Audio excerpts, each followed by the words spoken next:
Masya Allah. Sorry. Banyak sekali kerjaan tuh. Mesti ngasih makan kucing. Ini ada enam. Tadi saya pikir kayaknya zikir dulu ini. Oke, thank you. Terima kasih Gus Roy. Di Bogor sehat semua ya? Sehat Mas. Alhamdulillah.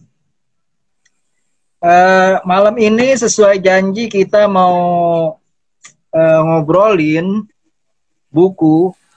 Ini nama acaranya Buku di Senjakala. Buat menggambarkan buku apa sih yang paling bagus dibaca di masa senjakala kayak begini gitu.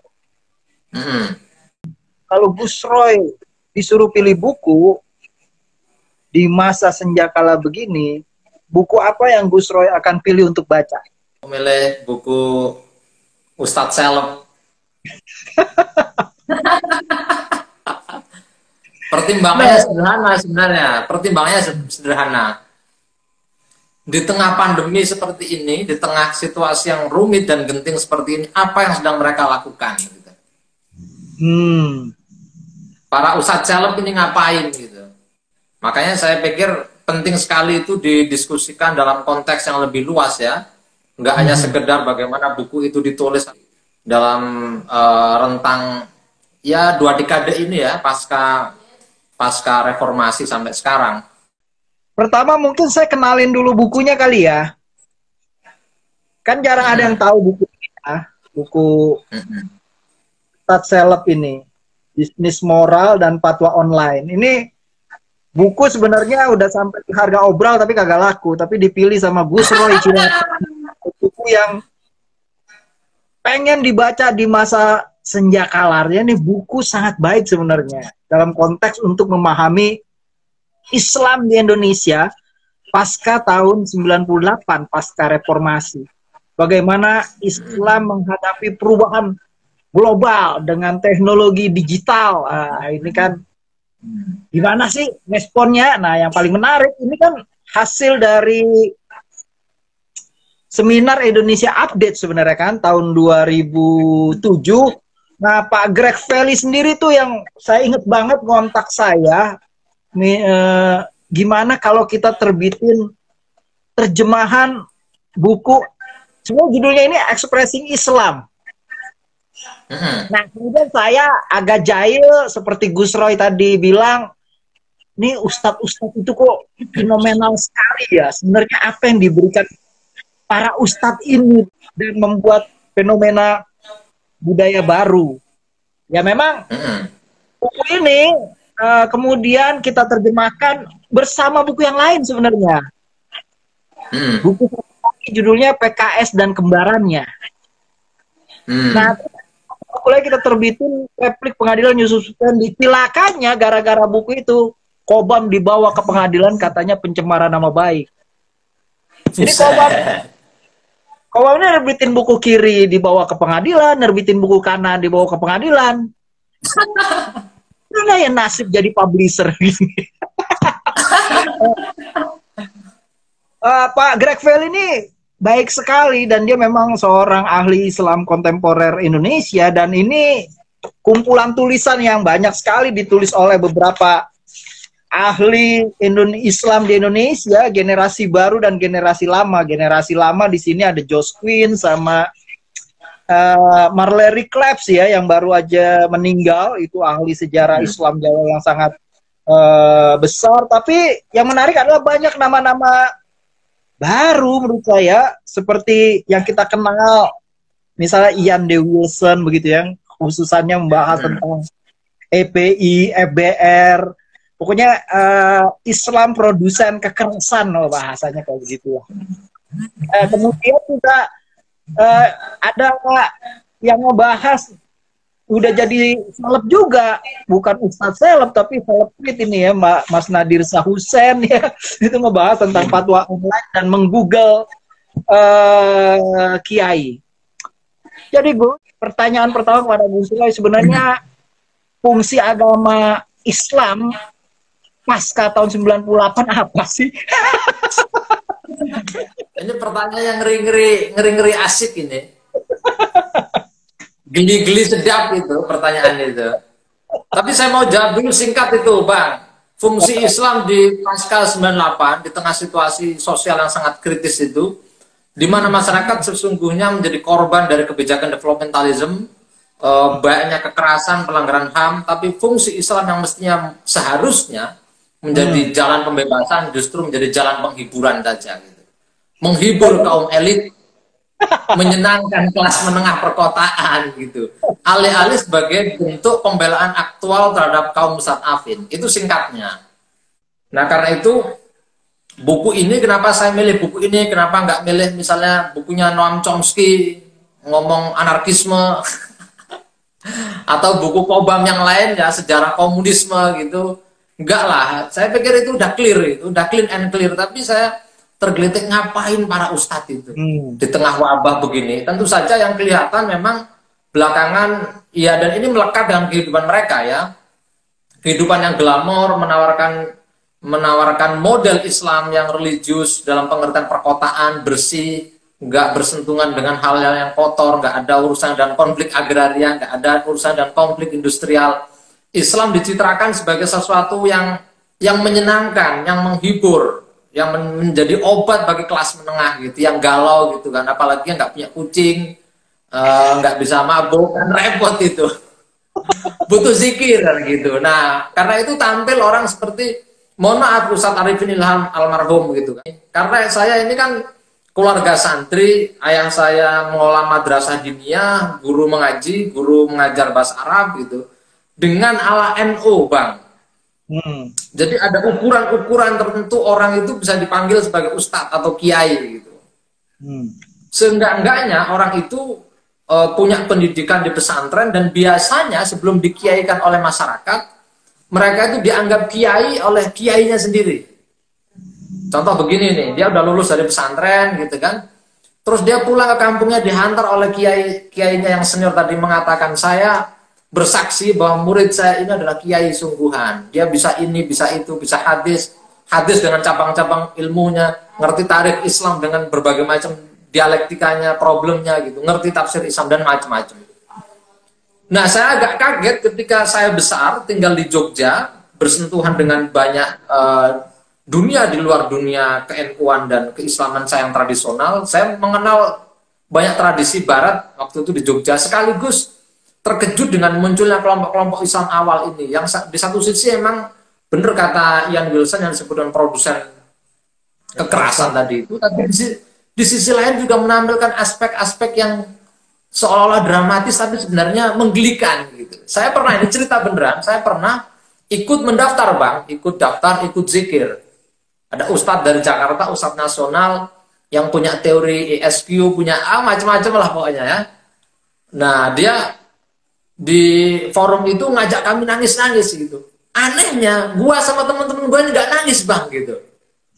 Nah, dalam hati malah ketawa, ini jangan-jangan ustadz nangis-nangisan, kitanya nangis beneran gitu. Wah, dikadalin kita ini.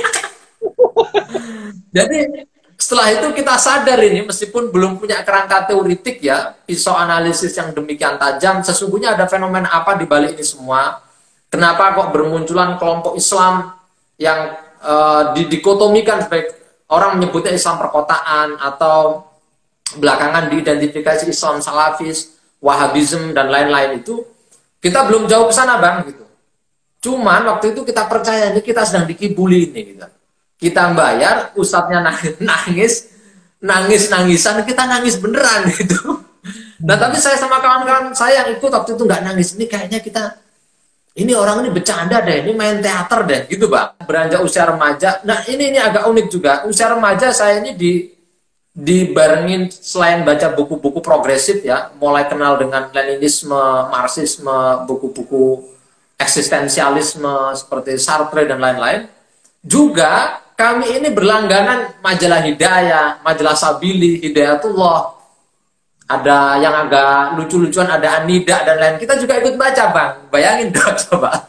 Karena waktu itu begini, NU atau Muhammadiyah sebagai organisasi yang dianggap lebih mapan dan punya akar yang jauh lebih kuat secara kultur, kultur keislaman dan sejarah keislaman di Nusantara kurang mengambil peran di masyarakat perkotaan. Karena itu di tengah naiknya industri, ya persis dengan analisis buku ini ya saya pikir ya, secara umum saya melihat buku ini menganalisis bahwa naiknya kelompok Islam baru ini, Islam apa itu, artis seleb yang bahasanya Bang Rizal sama Kobam, ini juga ditopang oleh menurut saya setidaknya dua hal. Satu, pasca Orde Baru itu segalanya dimungkinkan, segala wacana dimungkinkan gitu. Mulai yang kiri sampai yang kanan semuanya bisa. Apa yang dulu nggak boleh dibicarakan, bisa dibicarakan. Kita tahu ada buku kiri waktu itu yang ramai diterbitkan secara beredar secara clandestin, terus kemudian diterbitkan oleh Gramedia. Dan itu juga buku yang saya baca, bukunya Magnus Suseno. Padahal buku itu sebenarnya tendensinya anti Marxisme. Tapi di Jogja, di perempatan Malioboro itu dibakar sama kelompok-kelompok FPI dan teman-temannya itu. Katanya ini buku komunis gitu, kebangkitan Partai Komunis. Padahal yang menulis anti Marxis gitu kan. Nah itu yang sebenarnya nggak boleh kemudian dibaca.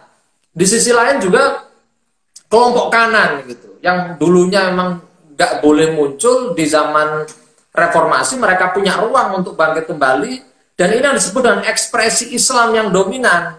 Padahal kelompok silent majority yang ini bahasanya sosiolog sama antropolog nih sering, sebenarnya Islam Indonesia itu baik, lemah lembut gitu kan, nggak suka kekerasan, suka bercanda. Ya akhirnya kebablasan bercandanya, waktunya berantem nggak berantem. Itu mereka nggak mengambil panggung itu gitu. Dia cukup aman dengan basis masing-masing. Karena itu porsi ini diambil oleh kelompok Islam baru ini. Itu satu ya, menurutku karena situasi politik menurutku Bang. Ya sedikit banyak buku Islam Salaf juga motret itu. Yang kedua juga karena naiknya industri ini ya, apa itu, penerbitan. Industri penerbitan juga sangat kenceng. Dengan manfaatkan teknologi informasi yang tengah berkembang, mereka dengan ciamik, dengan cantik bisa mengemas itu, dan tahu juga pangsa pasarnya. Ini setelah reformasi, setelah apa itu ditindas Orde Baru sekian tahun, orang-orang perkotaan ini orang-orang galau gitu. Orang yang butuh ketenangan hidup, butuh hiburan. Karena itu nggak heran belakangan setelah periode Sabili, saya dulu baca Sabili itu sampai sempat kepikiran begini, kayaknya memang cita-cita saya habis dari pesantren perang.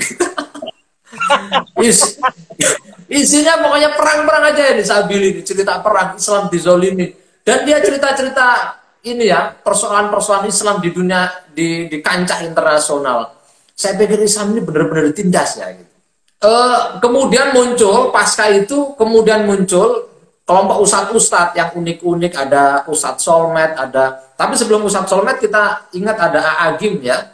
A'agim ini populer sekali, dan ibu-ibu meskipun orang-orang NU gitu kan di kampung-kampung atau orang Muhammadiyah, karena nggak ada saluran lain, nggak ada tontonan lain, di televisi mereka pagi-pagi nontonnya ceramahnya A'agim. Jadi kadang-kadang terbentur-bentur juga secara teologis ya, dengan kiainya di kampung dapat A, dengan televisi dapat B gitu kan. Nah itu sampai sekarang masih berlangsung. Nah justru Bang, yang mengerikan gitu kan, di tengah ceruk pasar yang demikian kencang itu, Islam yang seharusnya menjadi medium, menjadi jalan, menjadi suluh bagi perlawanan itu justru terjatuh menjadi sekedar hiburan. Yang menenangkan, yang melenakan, lo kalau gelisah gitu, ayo kembali hijrah gitu kan, kembali ke Islam, masuk ke Islam secara kafah gitu kan, perbanyak sedekah, sedekahnya kemana, ke ustadz, ke organisasi saya, ke lembaga saya kan gitu. Jadi pantas ya kalau ustadznya kaya gitu. Terus ya mereka mencitrakan Islam itu nggak kotor gitu, makanya dekat dengan kelompok-kelompok selebritis, hidup mapan, punya mobil mewah kan. Nah, Ustadz Ucup Mansur itu nggak penting masuk akal analisisnya. Misalnya bolak-balik saya lihat di YouTube dia bilang bahwa ente bikin mobil nih, mobil mewah seperti aneh nih, gampang. Ente banyak zikir, banyak sholawat, banyak sedekah, insya Allah nih ente yang pengen mobil kayak begini nih, ini Allah akan beri. Gitu. Ya Orang kritis akan jawab itu, akan mengkomentari ini nggak masuk akal, nggak logis gitu. Orang bisa punya mobil mewah begitu pertama karena dia kerjanya pasti dengan cara menghisap buruk, gitu. Atau kalau nggak menjadi pemburu rente, atau kalau nggak menjadi politisi jahat kan gitu. Masyarakat Indonesia, lagi-lagi kelompok Islam ini selain memproduksi kekerasan, selain itu juga memberikan hiburan, pseudo, gitu, menawarkan Islam yang semu, Islam yang menyenangkan, dan memang orang-orang perkotaan yang galau ini kan nggak butuh sesuatu yang masuk akal, nggak butuh Islam yang jelimet gitu. Salah satu contoh misalnya begini, tempo hari saya ngobrol banyak sama kawan-kawan, termasuk dengan Mbak Lisa Wahid. Ini kalau begini-begini terus ini Mbak, program-program kawan-kawan untuk bangun Islam yang ramah kepada kelompok minoritas dan berani berpihak kepada yang dizalimi ini nggak bakal bisa. Kenapa begitu? Karena kita nggak menggeser, nggak melihat ceruk pasar ini, nggak melihat potensi dakwah di perkotaan, dan nggak mengambil kemasan baru yang lebih mudah diterima oleh masyarakat. Nah ini yang menurut saya bagian pertama yang mau saya katakan, pentingnya buku ini memberi gambaran umum bagaimana Islam itu bangkit di perkotaan jadi ekspresi yang dominan, tapi sekaligus terjebak di dalam logika kapitalisme karena mengkomodifikasi agama untuk mengakumulasi kapital, untuk kesenangan dirinya Jousang sebenarnya, kesenangan yang tertunda, ditunggu-tunggu gitu kan. Yang penting kita melayani umat, insya Allah umat akan melayani kita, gitu Pak. Nah itu yang menggelisahkan, sekaligus buku ini memberikan semacam pintu masuk awal untuk memahami yang lebih jauh ya. Nah, kelemahan buku ini tidak banyak ngomong soal penulisnya ya. Ian Gilson cukup menarik, tapi beberapa penulisnya, misalnya Greg Fely sendiri karena dia pendekatannya tidak ekopol ya. Jadi beda mungkin cara bacanya dengan orang seperti saya gitu. Nah, ini ada nggak sih kaitannya dengan jumutnya ya? Dua organisasi Islam paling besar di Indonesia selama masa Orde Baru, dan berkecenderungan menjauh dari politik atau menjadi bagian dari mesin kekuasaan. Ya, kalau menurut saya sih begini, ini turbulensi politik yang hari-hari ini muncul, khususnya Islam politik di Indonesia ya, saya nggak mau hitam putih melihatnya Bang. Contoh misalnya, saya juga jujur saja, saya tidak setuju dengan banyak narasi, bahkan perspektif dari FPI, misalnya, salah satu contoh. Atau kelompok Islamis yang berkembang di Indonesia. Tapi saya juga nggak setuju dengan aspirasi politik kelompok moderat yang mengatakan bahwa turun ke jalan, menyampaikan gagasan politik yang dalam tanda kutip disebut oleh mereka adalah membahayakan ya, gitu, bagi rezim, itu juga nggak boleh. Menurut saya dalam iklim demokrasi, ekspresi itu dimungkinkan. Pertanyaannya begini gitu, kita nggak bisa mengutuk FPI sebagai orang tolol misalnya gitu. Cara beragamanya salah, nggak sesuai dengan zaman Nabi gitu. Islamnya Islam yang penuh kekerasan, padahal ayatnya mengatakan disuruh untuk cinta kasih misalnya. Wa idza khatabahumul jahiluna qalu salama. Ketika ada orang bodoh mengganggu kamu, katakan salam, itu damai. Gitu. Tapi saya bayangin begini ya, masuk ke perspektif yang lebih sosiologis itu begini. Seandainya saya gitu kan besar di Jakarta, menjadi masyarakat urban Betawi yang kata saja begitu, yang sesungguhnya punya ikatan yang sangat dekat dengan kelompok masyarakat Arab ini, Hadrami, itu bahkan kebudayaan Betawi, Bang Rizal lebih tahu dari saya, itu kan kebudayaan eklektik ya, ada Betawinya, ada unsur Chinanya, ada unsur Jawa gitu. Mereka yang dulunya orang yang mapan di kampungnya, orang yang menjadi tuan di rumahnya, terus kemudian banyak digusur. Nah kegelisahan politik sosial ini nggak ada yang menampung. Yang menampung ada kelompok-kelompok itu tadi. Kelompok yang dianggap sebagai kelompok intoleran. Siapakah itu? FPI. Mereka bisa mengemas itu, bisa menjadikan itu sebagai retorika politik mereka. Kemudian persoalan ekonomi politik ini menjadi bergeser menjadi persoalan identitas. Nah ini yang nggak dilakukan oleh NU sama Muhammadiyah gitu. Nggak ada di Jakarta di majelis-majelis taklimnya, nggak ada yang siapa yang ngurusinnya? Habib itu, mereka itu. Misal begini gitu kan. Saya pernah ketemu dengan salah satu eksponen FPI. Gitu. Saya bilang begini, kalau anti Cina nggak boleh, Bu. Saya bilang gitu. Kalau anti kafir gitu, kita berdebat dulu soal kafir itu apa gitu. Tapi soal anti kapitalisme, anti konglomerasi Cina dan konglomerasi pribumi atau konglomerasi manapun itu sah dan boleh dalam agama. Masalahnya adalah ustadz-ustadz ini punya semangat, tapi nggak dibekali dengan perspektif ekonomi politik yang mapan. Contoh lainnya misalnya begini, saya ketemu suatu ketika saya turun di Halim Perdana Kusuma.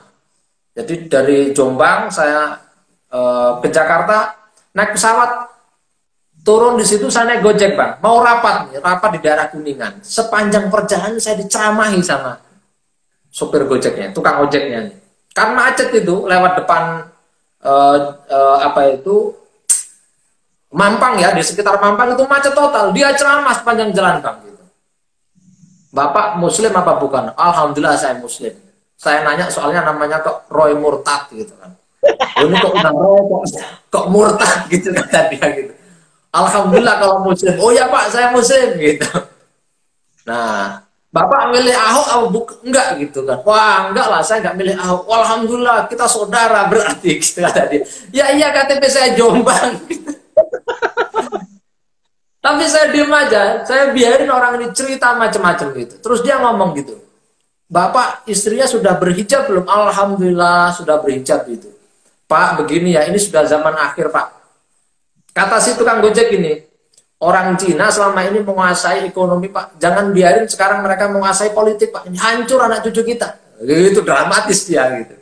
Terus kemudian dia bilang gitu, kalau bisa Pak, istrinya diajari mengaji. Bapak bisa ngaji kan? Alhamdulillah bisa ngaji. Saya mau pamer gak enak bang, saya guru pesantren. Gitu.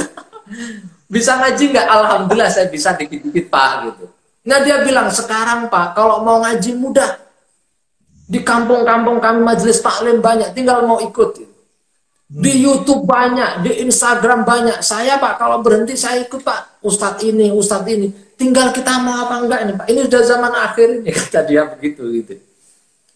Nah saya cerita banyak, habis itu setelah dia banyak ngomong saya nanya juga kondisi ekonominya, bagaimana akar kehidupan dia gitu, bagaimana akar keluarganya dan macam-macam jatuh bangun kehidupan dia. Saya mikir begini, seandainya saya nggak dapat akses sumber daya ekonomi yang memadai, saya nggak dapat akses pendidikan yang baik, dan hidup saya dikalahkan, bukan kalah, dikalahkan, dan nggak ada yang peduli dengan kehidupan saya. Yang peduli adalah kelompok-kelompok Islam tadi itu yang disebut produsen kekerasan. Kira-kira saya ngikut siapa? Seandainya saya posisinya seperti sopir Gojek, saya bilang dalam hati saya, kalau saya lahir seperti dia, saya juga akan anti-anti dengan kelompok-kelompok itu tadi. Jadi misal begini, singkatnya buat saya, misal ya, kalau orang-orang ini terus kemudian didekati dengan pendekatan yang benar, ada pendekatan politik yang benar, pemahaman Islam yang baik, makanya rumusan saya bukan kembali kepada moderatisme Islam. Kembali meletakkan Islam sebagai jalan pembebasan. Islam ini bukan urusan toleran tidak toleran, Bang. Ada banyak ayat ya, ada banyak kisah dalam tarikh Islam misalnya mengatakan memang Rasulullah itu enggak perlawanannya itu bukan kepada kelompok-kelompok minoritas atau non muslim, bahkan misalnya begini di perjanjian Madinah itu dikatakan begini, ditutup ya, innahum ummatun wahidah, sesungguhnya orang Kristen, orang Islam, orang Yahudi, orang Sabi'in, siapapun yang setuju dengan konsensus politik yang adil ini, innahum ummatun wahidah, sesungguhnya mereka umat yang satu, mereka saudara.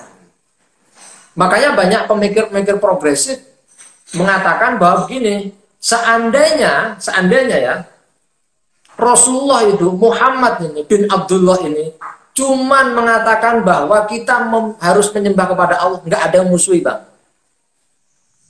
Kalau cuman ngajarin wudhu, ngajarin puasa, ngajarin sholat, ayo kita kembali ke masjid menyembah Allah, tapi nggak mencongkel struktur sosial yang hegemonik dan dominan dikuasai oleh kelompok oligarki waktu itu, penguasa-penguasa kafir Quraisy, maka sesungguhnya nggak dilawan juga Rasulullah. Rasulullah ini dilawan oleh kaum kafir ini. Kafir ini menutup diri dari kebenaran ya. Misalnya sudah dikasih tahu sejarah komunis di Indonesia itu dulu bagian dari organisasi Islam namanya Syarikat Islam masih ngeyel, dia kafir bang. Hukumnya kafir itu. Harus disuruh baca bukunya Mikfi itu, bukunya Kobam. Biar dia tidak kafir nih, karena ngerti sejarah gitu. Nah, kafir ini orang yang menolak dari kebenaran. Nah, waktu itu yang menolak dari kebenaran itu adalah orang-orang penguasa, bos-bos, juragan-juragan, para bohir yang nggak terima dengan aspirasi politik Rasulullah yang egaliter, semua orang setara, membebaskan budak. Perempuan itu nikahnya dulu banyak, sekarang dibatasi. Itu yang ditolak. Jadi rumusannya buat saya begini. Tulisan di buku ini belum banyak menjelaskan di aspek tadi itu, Bang. Aspek ekonomi politik. Dan mungkin menarik misalnya buku ini kalau ada yang mereview, saya sendiri udah baca, udah lama banget nih, Bang. Kalau ada yang mereview mestinya dibongkar dulu soal ini ya, sejarah konglomerasi di Indonesia. Karena saya lihat masyarakat Islam kota ini seringkali terjebak, nggak bisa membedakan antara etnis Cina, mohon maaf ya, etnis Cina dengan konglomerasi. Nah, kalau konglomerasi mereka mayoritas, entah Cina, entah Madiun, entah Batak, entah Lutut, Binsar Panjat Pinang gitu kan misalnya, entah Sarwo Edi ya, kalau dia bagian dari kelompok yang dihidupi atau di dalam lingkaran konglomerasi, dia bagian dari kelompok politik dominan mayoritas, meskipun kalau apa itu populasinya minoritas. Nah, ini yang nggak dikembangkan. Karena itu begini, ini bagian kedua ya, saya mau mengatakan bahwa moderatisme Islam yang justru sekarang berjumpa dengan kekuasaan dalam aspek tertentu justru malah melegitimasi kekuasaan yang katanya pemerintah ini sudah rahmatan alamin, pemerintah ini. Buat saya bukan HTI, saya Islam kiri, tapi saya mengatakan pemerintah Indonesia ini tauhid. Udah saya tulis itu. Udah saya tulis gitu. Nah, ini kan kita nggak dengar ustadz-ustadz selebritis itu punya analisis yang benar, mencerdaskan masyarakat sekaligus hadir dalam seluruh persoalan umat. Kita lihat misalnya yang paling mengemuka sekarang namanya Hanan Kemaki, ada itu Bang, ngetren sekali itu. Inisial ya. Di Instagram dia populer. Terus ada lagi siapa itu, Abdul Somad gitu. Wah, itu juga populer sekali. Mungkin Abdul Somad ini kalau ngomong hadis karena dia jurusannya hadis, S1, S2-nya hadis, dia hafal. Tapi dia minus dengan analisis politik karena itu tidak memberikan pendidikan politik apapun kepada masyarakat Indonesia, dan dia tidak memberikan jawaban apapun terhadap kondisi hari ini. Jadi begini, mereka juga melihat Islam moderat itu sebagai persoalan pada dirinya. Tapi mereka juga terjerembab kepada persoalan lainnya. Fundamentalisme pasar dan fundamentalisme negara, fundamentalisme pasar dan fundamentalisme negara ini kan ditopang oleh, mohon maaf, itu kelompok Islam moderat juga masih pada level ini gitu, belum memberikan kritik yang memadai terhadap fundamentalisme pasar, dijawab dengan fundamentalisme agama. Jadi singkatnya, apa terus kemudian solusinya? Buat saya, spirit Islam pembebasan plus analisis ekonomi politik. Karena itu kita akan bisa memberi gambaran yang lebih utuh bagaimana tendensi Islam, kelompok Islam yang disebut dan produsen kekerasan itu muncul gitu. Saya tidak otomatis antipati, saya jengkel ya, tapi saya sekaligus kasihan terhadap orang-orang FPI ini. Ini orang-orang miskin ini Bang. Di Bogor banyak mereka ini, di Bogor banyak mereka ini. Akhirnya mereka lupa dengan kemiskinannya, seolah akan dibela. Sayangnya mereka nggak dibela, kehidupannya tetap begitu, dan dimusuhi juga gitu loh. Nah, saya bayangin kalau ada yang berani ya dakwah itu mendekati mereka, dikasih pendidikan politik, meskipun resikonya besar, pasti itu. Ini juga poin yang lainnya yang perlu kita diskusikan. Itu Bang, bagian kedua dari saya. Saya jadi ngerti kenapa Gus Roy anggap bagian yang paling menarik itu bagian dari Yandhe Wilson. Karena memang Yandhe Wilson itu menggunakan pendekatan ekonomi politik ya. Mereka korban dari developmentalism. Mereka itu nasibnya bisa berubah seperti cerita Cinderella. Kalau ketemu pangeran mereka baru bisa berubah nasibnya gitu. Cuma kan mereka ketemunya kadang-kadang pangeran brengsek, bukan pangeran beneran. Ya, ya, ya, ya. Nah, tapi begini Bang, saya juga sebenarnya agak gelisah dengan banyak terminologi politik yang sedang berkembang gitu. Dulu ini kan entitas Islam jenis ini kan bukan sesuatu yang baru.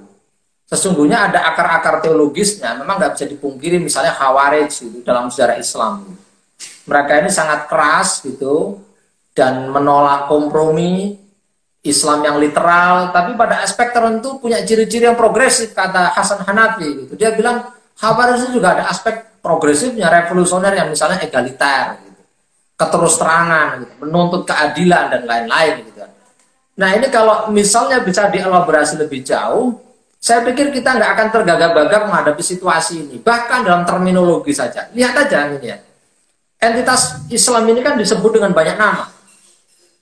Dulu disebut Islam garis keras, Islam kanan, Islam konservatif, Islam fundamentalis. Sekarang ada yang menyebutnya Islam transnasional. Ini agak lucu ini, padahal Islam sejak awal sudah transnasional gitu.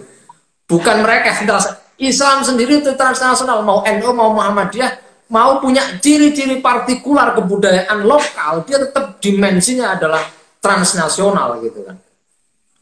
Nah, sekarang juga disebut dengan Islamic populism, populisme Islam. Nah, ini mesti dijernihkan gitu kan. Dalam level apa dia itu populistik gitu kan. Dalam level apa dia pas enggak itu terminologi itu disematkan ke kelompok ini, atau jangan-jangan kita mengalami kebingungan sendiri untuk memetakan. Karena begini Bang, variannya ini banyak sekali. Secara teologi mereka punya akar, ada yang Asy'ariyah, Syafi'iyah. FPI itu dengan NU apa bedanya? Ada yang mengatakan NU sama FPI ini bedanya pada level fikih politiknya, fikih siasatnya. NU milih fikih kebangsaan gitu kan. Ini juga perlu diproblematis. Kebangsaan maksudnya apa? Kebangsaan ala oligarki apa kebangsaan yang nasionalis progresif, anti neokolonialisme dan anti kapitalisme? Nah, ini harus didudukkan ini gitu kan. Gus, ini dari tadi komentarnya satu pun gak ada yang bertanya, semuanya ketawa. Kenapa itu? Ya, karena kata ini tayangan tentang agama Islam yang paling lucu.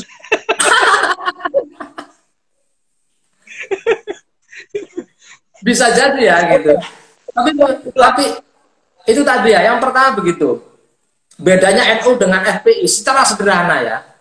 Yang satu adalah FPI ini disebut dengan Islam punya tendensi garis keras. Jadi pada level teologi sebenarnya sama, cuman dalam segi siasahnya, politiknya berbeda. Satu fikih kebangsaan, satunya lagi ada yang melesetin fikih kebangsaan gitu, karena mengajarkan kekerasan gitu-gitu. Padahal dua-duanya menurut saya belum memberikan jawaban terhadap persoalan politik umat Islam di abad 21 hari ini. Misalnya NU belum berani banyak hal ngomong soal anti kapitalisme. Belum berani berimajinasi tentang another what is possible, sebuah tatanan baru tanpa kapitalisme. Bahkan tempo hari saya masih melihat itu salah satu intelektual Islam mengatakan bahwa, nah kalau nggak ada kapitalisme nanti gimana Bung? Gitu, ngimpi loh ya. Gitu. Dia mengira kapitalisme itu diciptakan oleh Allah Subhanahu wa taala gitu. Jadi ketika menciptakan jagat raya ini plus sekaligus menciptakan kapitalisme ini, waduh berat kita ini debatnya Bang. Jadi ketika saya menghargai, saya bilang begini, saya menghargai, saya menerima perdebatan, diskursus ekonomi politik yang dibangun oleh kelompok HTI misalnya. Seenggak-enggaknya begini, misalnya begini, HTI ini ya harus diajar, harus kita lawan gitu kan. Tendensi-tendensi fasistiknya harus dipreteli, harus dihancurkan gitu. Nggak bisa enggak itu. Tapi saya begini, terkaget-kaget begini. HTI setelah dibubarkan ya, contohnya. Mereka malah bikin diskusi soal obor. bahaya obor, one belt, one road, bahaya ekonomi China. Tapi ya tadi itu, dia salah, dia nggak punya analisis, dia nggak baca buku-buku di belakang saya ini, dia nggak baca David Harvey, nggak baca Michel Burawi, dia nggak baca teoretikus sosial mutakhir gitu kan. Tapi mereka berani mendiskusikan one belt, one road. Dan berani mengatakan dia anti kapitalisme, padahal sesungguhnya kalau dicek dia kapitalisme juga, kapitalis dengan label Islam. Itulah kan mirip-mirip bisnis syariah itu kan mirip-mirip begitu juga gitu loh. Saya sekilas masih menyimpulkan begitu ya, menyimpulkan begitu, entah kelompok di luar HTI seperti PKS juga. Saya pikir dia ini kapitalisme Islam gitu aja lah. Mereka nggak mau kalau yang kaya itu umat Kristen atau Yahudi.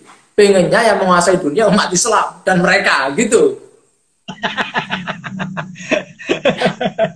Tapi di sisi yang lain, NU sama Muhammadiyah masih malu-malu. Ini baru kelompok-kelompok anak mudanya yang mendiskusikan masalah ini anti kapitalisme.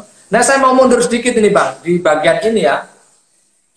Di awal-awal tahun 98 itu kan memang banyak muncul terbitan-terbitan yang tadi saya sebut, juga disebut dalam buku ini, bukunya yang disuntik sama Greg Valley ini kan banyak majalah-majalah, banyak terbitan-terbitan Islam. Saya juga anak yang dibesarkan oleh penerbit, selain Kanisius juga penerbit Mizan. Waktu itu Kobam belum ada. Yang nemani apa waktu itu? Salah satunya penerbit Islam ada namanya Elkis sama Mizan. Nah, memang di samping majalah-majalah kelompok tadi yang disebut Islam garis keras tadi itu berkecamuk, berkembang di mana-mana dan jadi bacaan anak muda, juga ada bacaan alternatif waktu itu Bang. Jadi meskipun yang meramaikan industri bisnis Islam ini ya, dakwah Islam itu memang kelompok kanan, tapi di aspek penerbitan, kelompok Islam yang lebih progresif juga muncul. Anak-anak NU Jogja yang punya tendensi kiri ya, Islam transformatif, mereka menggodok satu model Islam dan menerbitkan namanya buku-buku progresif. Salah satunya adalah Kiri Islamnya Hasan Hanafi waktu itu. Saya membaca pertama kali dari mereka. Juga kelompok intelektual Syiah seperti Mizan ini, dia menerbitkan banyak hal. Yang kelompok model spiritual mereka terbitkan ya, tasawuf falsafi, terus juga mereka menerbitkan Islam yang punya ciri lebih banyak seperti Ali Syariati. Sorry, ini di rumah ada perang sedikit tadi, ada yang jatuh kucing katanya. Nah, ini ya juga perlu saya ceritakan, meskipun di satu sisi yang menjadi ekspresi Islam yang dominan di media itu adalah kelompok Islam yang disebut garis keras tadi itu, juga ada kelompok meskipun nggak dominan di NU sendiri, yaitu anak-anak muda NU yang punya tendensi transformatif di Jogja basisnya gitu. Nah di Bandung ada namanya Mizan. Nah ini juga penting, meskipun sesungguhnya mereka juga orang seperti Ali Syariati itu juga anti Marxis gitu. Saya sudah nulis ini kritik dan kesalahan Ali Syariati memahami Marxisme dan materialisme. Tapi seenggak-enggaknya Ali Syariati ini punya perspektif yang progresif ya, yang maju, menawarkan sosiologi Islam sebagai pembebasan, Islam sebagai rausan jalan pembebasan. Dia mengidentifikasi tokoh Islam seperti Rasulullah itu rausan fikir, figur Rasulullah itu. Dia Nabi, Rasul. Dia nggak hanya dapat wahyu, dapat pencerahan, tapi juga melakukan pembebasan. Nah, dia mau mengkloning ini sebanyak-banyaknya orang-orang yang punya kualitas rausan fikir gitu, mau membebaskan, mengambil alih tanggung jawab sejarah, melawan tirani gitu. Nah, ini di kelompok-kelompok Islam di Indonesia, aspirasi melawan tirani ini justru diambil oleh kelompok-kelompok kanan. Nggak diresapi oleh kelompok-kelompok yang sesungguhnya progresif tadi, karena nanggung gitu. Nanggungnya begini nih. Mereka melihat, kalau dalam analisis Marxian, Manikom misalnya, Marx sama Engels dia udah bilang gitu kan. Pemerintahan ya seperti Negara Kesatuan Republik Investasi ini sesungguhnya hanyalah panitia penyelenggara bagi kepentingan kelas-kelas borjuasi. Ada keterbatasan kerangka teoritik yang sedang berkecamuk di kelompok Islam moderat. Bagaimana mereka dihadapkan dengan rezim hari ini? Bagaimana mereka melihat sistem yang sedang berkembang, yang menyusup di dalam agenda-agenda pembangunan negara hari ini? Sementara kelompok yang lain nggak punya alat analisis, tapi mereka nekat ini, hajar aja ini, ini anti-Islam ini, menindas ini, Zionis, Israel, Amerika, gitu, imperium global. Gitu. Sedikit banyak mereka pakai kosakata kiri, tapi meninggalkan dan anti dan analisis kiri. Sementara kelompok-kelompok Islam transformatif ini sudah pernah mencecap manisnya Bang. Manisnya marxisme, manisnya analisis teori-teori sosial yang progresif, tapi tidak diekspresikan menjadi agenda-agenda programatik dalam kerja-kerja pembebasan yang lebih berani. Itu menurut saya. Wah, gila kalau dengar Gus Roy ini mengerikan. Sebenarnya mereka tidak punya jalan keluar atas persoalan ini. Kalaupun ada, sifatnya seperti balsam, hangat sejenak begitu. Nah, dalam situasi kayak begitu, berarti Islamnya sejak kalah dong. Sejak kalah udah. Nunggu Islam bergerak. Tapi saya mau komentar sedikit Bang soal tadi itu ya, beberapa poin yang Bang Rizal sudah sampaikan dari buku Islam ini ya, Seleb ini ya, Ustadz Seleb ini, soal tendensi fanatisme beragama. Saya pikir ini fanatisme Islam ya, atau Islam mungkin kekentalannya aja yang berbeda-beda, tapi fanatisme itu masih melekat. Orang tidak setia kepada gagasan, tidak bersetia kepada agenda programatik pembebasan, tidak setia kepada visi-visi perlawanan terhadap kapitalisme, tapi setia kepada figur. Mohon maaf. Jadi yang mereka bela ini bukannya nilai. Bukan nilai, tapi figur. Mohon maaf. Figur. Berarti mereka nyembah berhala dong. Iya, betul. Menyembah berhala. Padahal ayatnya begini, ada ayatnya, ittakhadhu ahbarahum wa ruhbanahum arbabam min dunillah wa Isa bin Maryam. Jangan jadikan para pemimpin tokoh-tokoh agama ini jadi Tuhan selain Allah. Kurang lebih begitulah artinya. Nah itulah, begini contoh begini. Kalau di kelompok-kelompok Islam dianggap kelompok sebelah itu, FPI contohnya, mereka akan bela mati-matian Habib Rizik gitu kan. Kalau satu rambut Habibana gitu kan, jatuh gitu kan, tidak segan-segan kami akan jihad fisabilillah gitu, akan marah gitu misalnya. Oke, satu contohnya. Terus komunitas yang lain juga begitu. Kalau Ustadz Firanda diganggu, kami akan siap bertempur misalnya. Kalau Ustadz Hanan Attaqi, Ustadz ini, Ustadz itu, semua ribut begitu. Sama juga teman-teman santri saya misalnya dengan Kiai Maruf Amin nggak ada yang kritik sekarang. Kenapa tuh? Mengkerut, mengalami involusi. Takut kualat masalahnya Bang, gitu loh. Lu kan ngeri banget, kita berhenti bikin demokrasi Bang. Radikal demokrasinya nggak jalan itu. Kita jadi negara feodal aja kalau begitu gitu. Jadi ini semua kalau menurut keterangan Gus Roy sudah menjadi Ustadz Seleb ya? Sudah. Kalau dia hanya berada di panggung gitu kan, nggak masuk di dalam arena kehidupan rakyat yang sesungguhnya, nggak pernah bersentuhan darah dan daging dan penderitaan rakyat, ya saya pikir dia seleb juga gitu. Ya, terima kasih Gus Roy. Terima kasih teman-teman yang udah nyimak, sampai jumpa di episode buku di Senjakala berikutnya di hari Kartini tanggal 21.